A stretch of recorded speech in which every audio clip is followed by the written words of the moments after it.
Oi, gente, boa tarde, tudo bem? Estamos aqui começando mais um dia. Eu já perdi as contas, não sei há quantos dias estamos conversando aqui, né?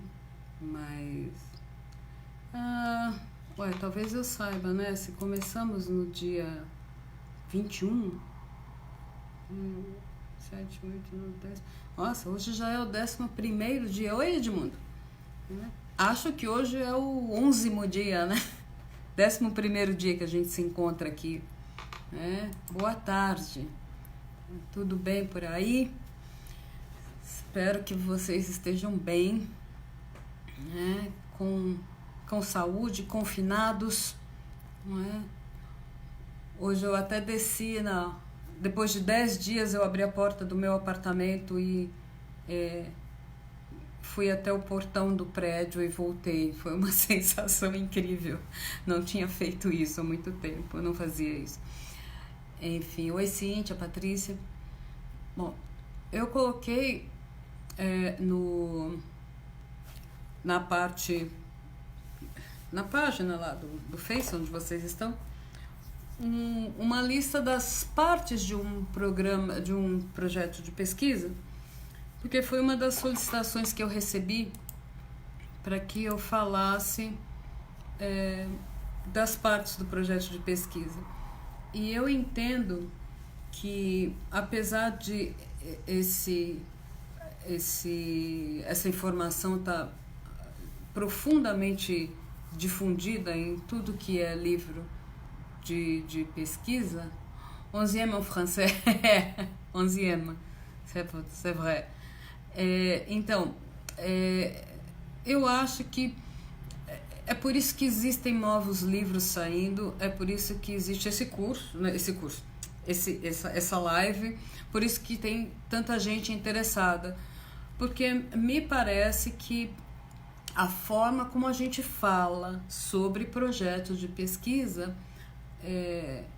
ainda tem uma grande dificuldade de chegar a todo mundo que precisa saber o que é e como é um projeto de pesquisa. Então, oi gente, né? Rita, Rosana, Francisco, todo mundo que está entrando. Então eu fico pensando, eu pensei muito antes de elaborar esse curso que deve estar na plataforma em maio, antes de pensar em escrever um livro, eu penso, tem tanto livro de metodologia, para que eu preciso escrever mais um? E até coloco isso na minha introdução do livro. Eu acho que é porque as pessoas entendem de formas diferentes a mesma coisa. E eu tenho notado que muita gente se identifica com a forma como eu apresento a metodologia de pesquisa. Foi isso que me motivou a colocar isso de uma maneira formalizada. Então, por isso, tá sempre com look diferente. Eu tenho que ficar mudando o look mesmo, porque eu não posso chamar a moça que faz as tranças no meu cabelo, porque ela tá confinada também. Então eu fico aqui viajando, o que eu vou fazer com essa minha cabeça? Mas enfim, eu tenho vários turbantes, eu vou ficar inventando aqui. Hi Glenn, good to see you here. Então, eu tive 3 pedidos ontem. Um é para falar sobre autoetnografia na pesquisa em performance musical. Bom, eu não sou grande expert nesse assunto e eu resolvi deixar ele um pouquinho para frente para eu poder investigar um pouquinho, para não falar bobagem. A outra é sobre organização de escrita e estratégias. Acho que também Luísa Amorim, acho que falta também obras de referência na metodologia de pesquisa, especificamente em música no Brasil. Olha, Luiz, metodologia de pesquisa é uma coisa que não muda de um país para o outro, muda a adaptação, um pouco como eu falei uns dias atrás, da forma da gente escrever. Uns são mais prolixos, outros mais diretos, tem a ordem das coisas, mas assim, a pesquisa em si o fundamento da pesquisa não muda, não importa se você está falando de música brasileira, de música polonesa, de música tradicional, de etnomusicologia. Bom, vamos ficar só na performance musical, tá? Não importa que tipo de música você esteja falando, o projeto de pesquisa, a estrutura fundamental dele absolutamente não muda, né? E esse é exatamente o meu ponto. Nós temos uma grande dificuldade de entender o que é fundamento, o que é aplicação. O fundamento, ele é um pouco mais distante do nosso dia a dia, acredito eu, porque as informações são muito imediatas. E o fundamento da coisa, o conceito das coisas, depende de um pouco mais de introspecção, um pouco mais de tempo até para você parar e pensar, pera um pouco, eu entendi o que isso quer dizer ou não?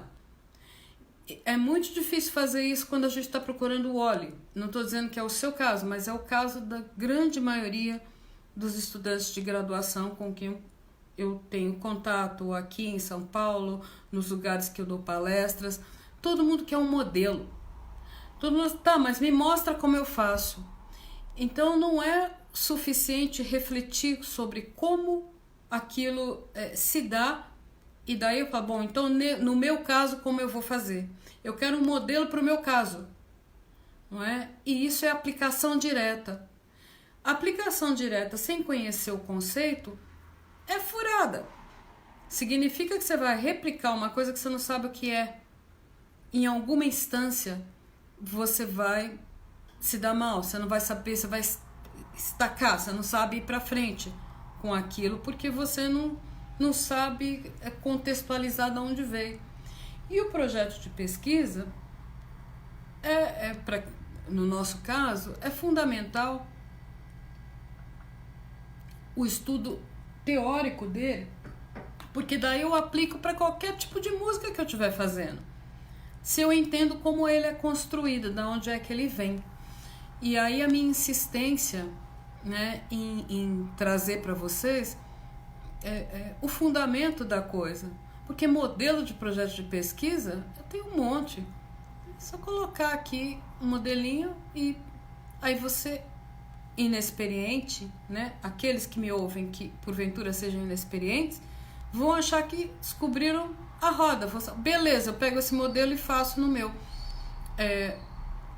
Seu projeto vai ficar inconsistente e vai receber muitas críticas, porque copiar modelo é uma coisa que não vai funcionar. Você vai precisar demonstrar o conhecimento dessa literatura que você revisou, ainda que breve, com 6, 8 ou 15 itens. Depois que a gente fez aquela triagem toda da qual a gente conversou, eu tenho que me apropriar dessas 8, 10 itens e poder escrever sobre eles.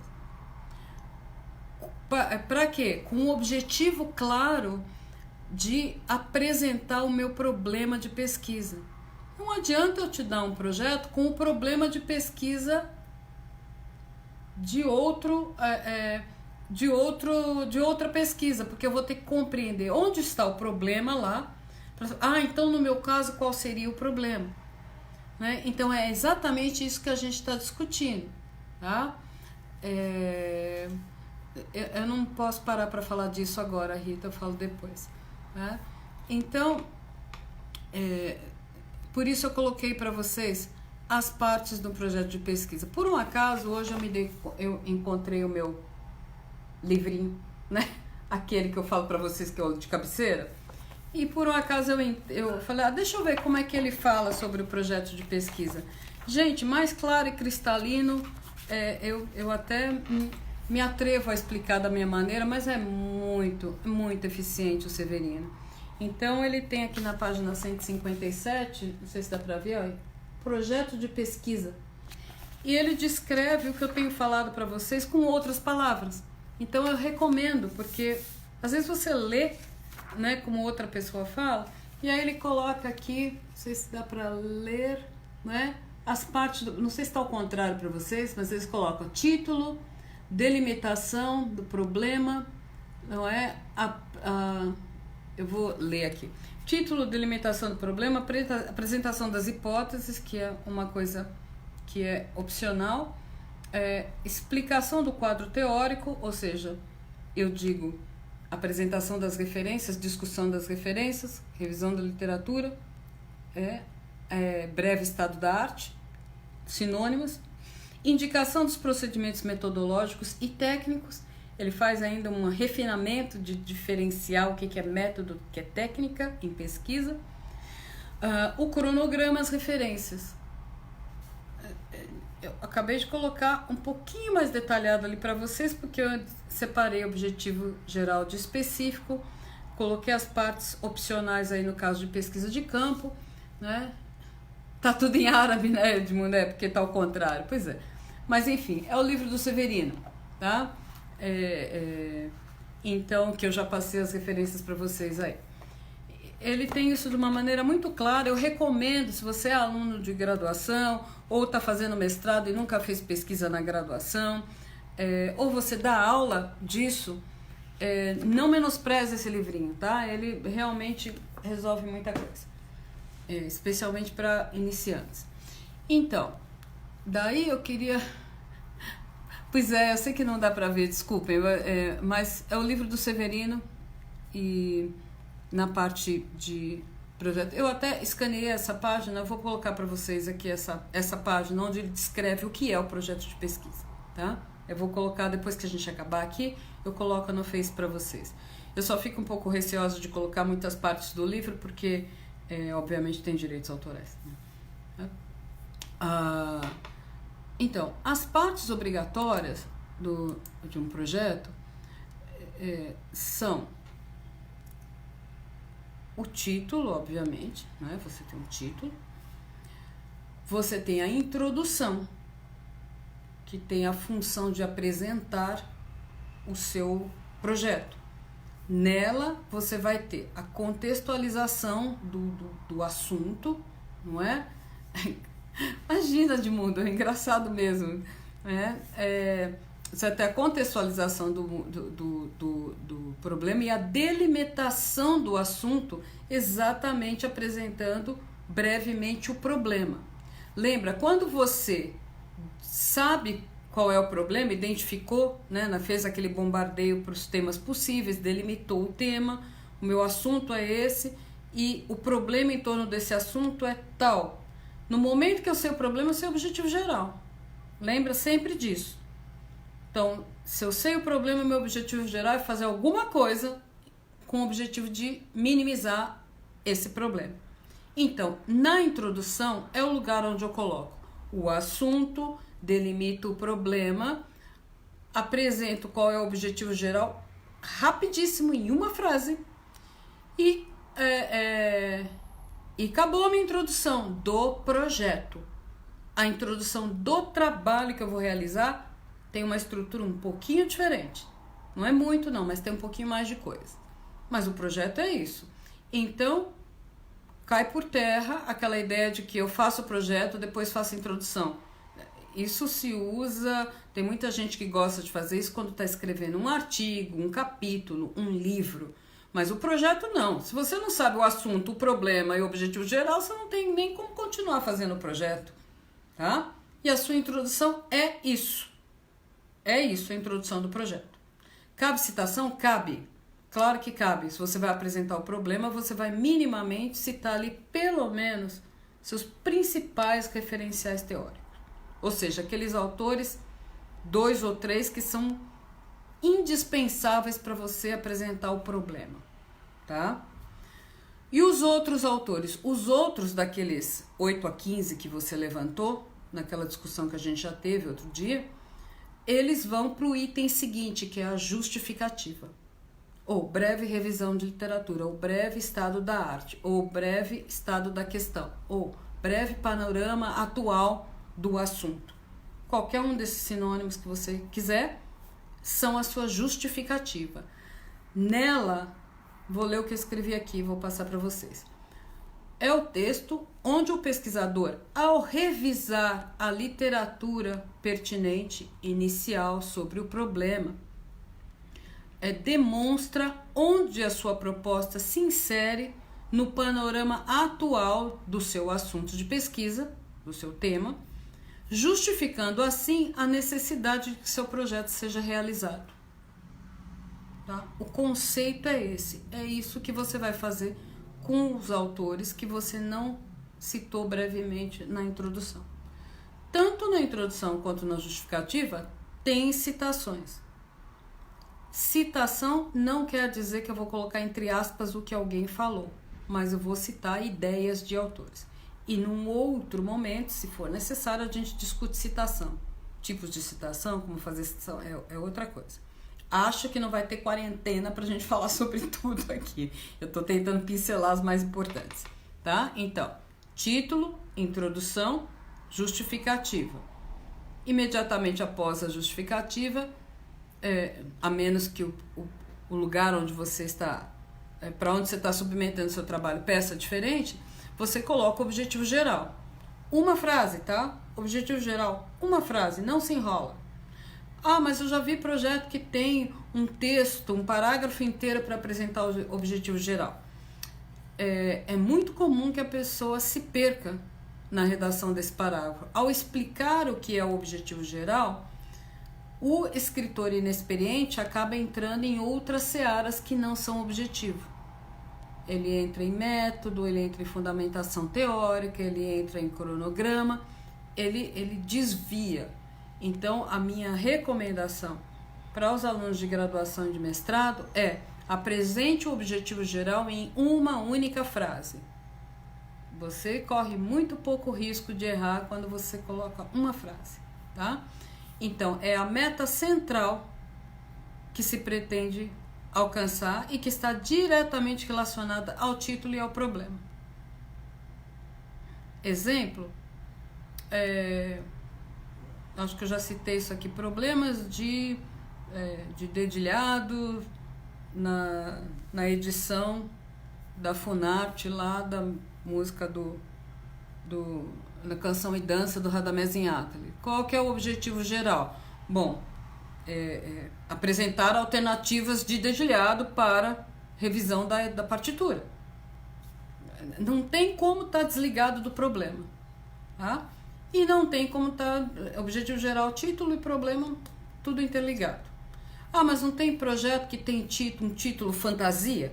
Tem, mas é só para os profissionais, tá? Não inventa. Se você é iniciante, não inventa. Faz o óbvio. Não vai buscar o que é diferente, vai buscar o que é óbvio. Porque afinal de contas você está começando.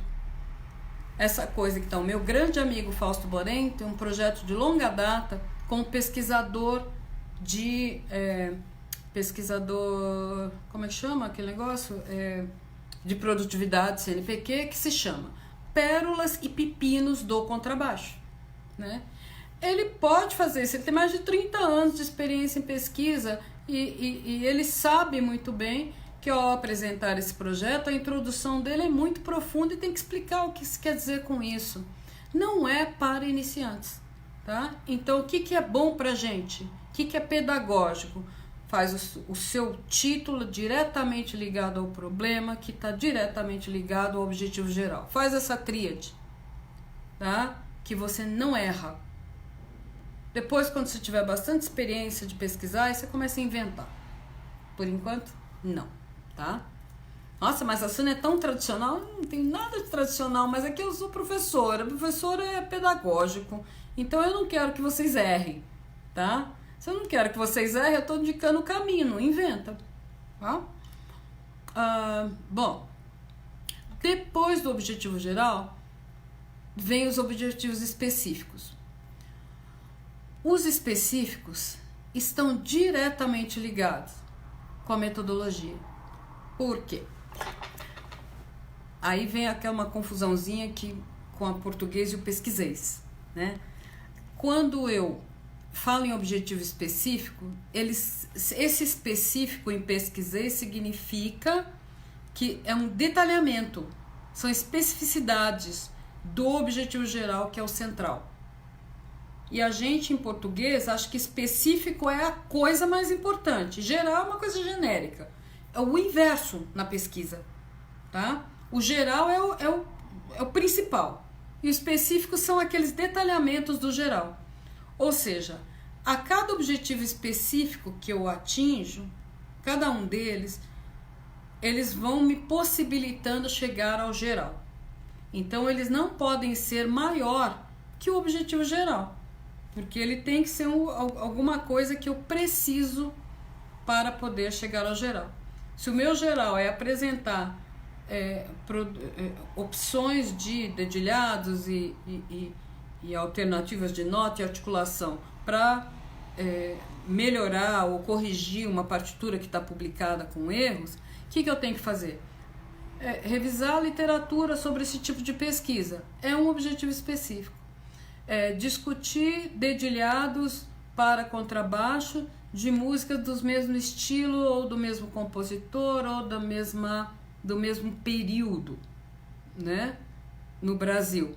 É uma outra discussão, que quando eu terminá-la, eu vou juntar com a primeira revisão de literatura para me ajudando a montar esse negócio. Outra coisa que eu posso fazer oi, padrinho, né? Outra coisa que eu posso fazer discutir em algum momento técnicas de opção, quer dizer, como é que eu decido por um dedilhado ou outro no contrabaixo afinado em quartas, ou se eu estou falando de contrabaixo afinado em quintas, se é para usar pizzicato, se é para usar o arco, quais são os critérios que eu vou adotar para optar por uma digitação ou por outra. Essa é uma outra discussão. Eu junto as três para me levar ao objetivo geral. E eu ainda posso ter uma outra discussão, que é de processos de editoração e edição de partitura. São duas coisas, editorar e editar.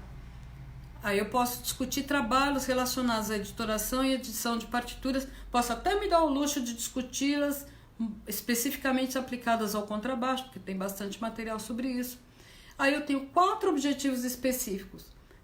Quando eu tiver os 4 discutidos, eu sou capaz de juntar os 4 e aí finalmente ir para aquela partitura e propor, fazer a 5ª e última etapa, que é a proposta de uma partitura revisada, que é o meu objetivo geral. Tá? Por que está diretamente ligado à metodologia? Porque cada objetivo específico desse vai ser realizado em uma das etapas do desenvolvimento da minha pesquisa, que significa metodologia. Mas então é a mesma coisa? Assim, quase a mesma coisa. Quero salvar essa live no meu coração, muito esclarecedora. Obrigada. Então, é quase a mesma coisa, não é a mesma coisa. Mas, no objetivo específico, eu uso geralmente um verbinho. Traçar, discutir ou comparar trabalhos de autores que discutem dedilhados no contrabaixo. Esse é um objetivo específico. Não é? Ou melhor, o objetivo específico é muito mais apresentar a discussão sobre os dedilhados. Na etapa da metodologia, eu vou colocar lá desenvolver uma discussão sobre dedilhados no contrabaixo.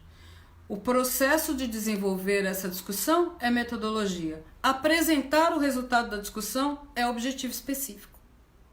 Mas é a mesma coisa, quase, muda o verbinho. Né? Muda o verbo. Na metodologia é um processo, então é desenvolver, fazer, criar, comparar. O objetivo específico é apresentar o resultado, apresentar a comparação, apresentar a discussão, apresentar a redação. Objetivo é o que eu ofereço. Lembra que a cada objetivo específico atingido, eu posso gerar uma publicação. Então, durante o desenvolvimento da minha pesquisa, eu posso, a cada objetivo específico que eu atinjo, gerar um material de divulgação científica. Um artigo para um periódico, se for uma discussão consistente. Se for um resultado parcial, ainda com muitas coisas por vir, bom, aí fica mais adequado estar num congresso. Um texto de 8 páginas ali, eu vou para um congresso. eu posso apresentar uma palestra sobre aquilo, eu posso fazer um recital palestra, posso fazer um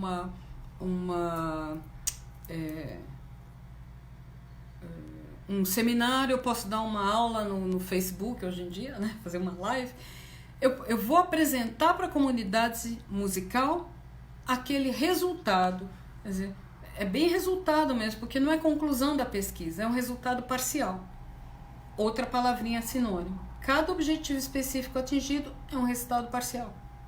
Ele vai ser feito do momento que eu marquei na etapa da metodologia. Fazer tal coisa. Fiz objetivo específico concluído. E daí, vocês são muito espertos, já sacaram. Quando eu definir quanto tempo eu vou demorar para realizar essa etapa, eu já estou no cronograma. Tá? Eu vou abrir o quadradinho lá no cronograma e colocar etapa 1, traçar a comparação dos dedilhados de contrabaixo, sei lá, 3 meses, né? Essa etapa é a etapa da metodologia, que eu peguei de lá e colei aqui. O que é muito comum? Ver diferente. Você tá lá, metodologia, etapas tal, quando chega no cronograma as etapas são outras. Como assim? Que as etapas da metodologia são as mesmas do cronograma. Por isso o cronograma é um quadrinho que pega as etapas da metodologia e diz quanto tempo você estima que você vai demorar para realizar cada coisa. É simples assim. Oi, Manes, quanto tempo? Afonso, Fabrícia. Então, mas por que tem que pôr esse quadrinho? Bom, se você não puser, o avaliador não sabe se você tem noção de quanto tempo demora para fazer cada coisa. Só isso. Tá? E acabou. Aí tem as referências, que é tudo que você citou. Se você não citou, não é referência, né? Não usou, não põe. Só entra no projeto o que for os autores aos quais você se referiu. O que você leu foi muito importante, te inspirou, mas você não usou? Sorry, não entra. Tá? E aí os anexos, que são somente são obrigatórios quando você faz pesquisa de campo. Aí tem termo de consentimento, autorização dos responsáveis pela instituição onde você vai fazer a pesquisa, precisa de alguns itens no projeto que não estão aqui, como assim, o risco que as pessoas correriam em estar participando do seu projeto, quais são o recurso financeiro necessário, se precisa, se não precisa. Professora, quando você falou em cronograma, contemplou a proposta que eu ia fazer. Cronograma é uma coisa muito simples. Cronograma, sabe, se você fez as etapas da metodologia de acordo com os objetivos específicos, cronograma aí é só copiar um modelo, porque é um quadrinho que você pode pôr por mês, mensal, bimestral, semestral, geralmente se coloca mensal, porque nenhum projeto tem um cronograma que ultrapasse 1 ano. Então, colocar em semestre precisa ser um projeto já de profissional, né? Um projeto de doutor institucional que vai durar 5, 6 anos dentro da instituição.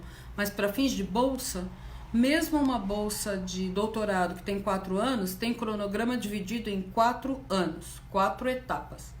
Porque a cada 12 meses você manda um relatório e o cronograma para o ano seguinte, e a sua bolsa é renovada ou não. Não existe uma bolsa dada por 4 anos. Você fica lá 4 anos, volta e manda o relatório. Tá? Você tem a concessão por 1 ano condicionada à renovação a cada 12 meses. Então, o cronograma ideal, ele tem sempre 12 meses. Né? Se for de 2 anos, 24. Se for de 4 anos, 48. Tá bom? Puxa, eu acho que as etapas do projeto são essas, gente. Tá? Então, agora, a minha ideia é que, como é muito difícil falar de tudo, as partes obrigatórias estão aí, eu vou colocar para vocês o quadrinho que eu usei para falar hoje, que é parte do material do meu livro. E aí, oi, Contígio. E aí, amanhã eu vou, salvo o melhor juízo de vocês, se alguém tiver alguma urgência de algum outro assunto, eu posso mudar isso, porque posso sempre colocar para um outro dia, sem o menor problema. Mas então, para seguir a sequência que está aí, eu posso amanhã falar da redação da introdução. Mas se vocês preferirem que eu fale sobre outra coisa, só mandar a sugestão, coloca aí, né, a sugestão de algo que seja mais urgente. Mas a ideia é seguir isso que eu coloquei aí. A redação da introdução, a redação da revisão de literatura, só para reforçar, porque eu já falei disso, mas a gente pode detalhar um pouco mais. A redação dos objetivos específicos, que está diretamente ligada à metodologia, talvez eu acabe juntando isso num dia só. As partes, o cronograma, né? O 6, 7, 8 eu devo fazer um bem bolado, talvez falar do 6, depois do 7, 8, ou do 6, 7, depois do 8, vamos ver. A parte 9, que são as partes opcionais, aqueles documentos que são exigidos pela Plataforma Brasil para quem faz pesquisa de campo. E por último, nessa sequência, a formatação, o terror de todo mundo, né? A BNT, a PA, essa coisa que é muito mais trabalhosa que difícil, não é nada difícil, mas é trabalhoso, né? E enquanto a gente fala disso, a gente pode interromper isso a qualquer momento e incluir um outro assunto que vocês acham que é mais urgente, que seja necessário, ou a gente segue isso. Não é necessariamente um dia para cada coisa, tá? Eu vou falar, às vezes juntar uma parte com a outra, eu vou avisando vocês. E enquanto isso, estou recebendo sugestões e a gente vai inserindo aí as coisas, né? Pelo jeito ficaremos quarentenados por um bom tempo, né? Eu espero ter turbantes o suficiente ou aprender a fazer as minhas tranças sozinha, não é? Até o fim da quarentena. Vou me esforçar aqui, tá bom? Então, eu novamente agradeço de coração a presença de vocês e o prestígio. Eu me sinto muito honrada que vocês estejam aí, né? E espero que esteja ajudando quem está precisando, né? Fazer isso tudo. Obrigada. Um turbante. Tá? Né? Teve a minha experiência africana foi ótima. Eu aprendi a fazer turbante. É muito simples, gente. Você vai enrolando, enrolando, enrolando e fica pronto. Mas enfim. Então eu vejo vocês amanhã às 15 horas e a qualquer momento você entra aí nesse vídeo de hoje e sugere outras coisas ou pede esclarecimento. Eu estou à disposição. Tá bom? Super beijo e até amanhã.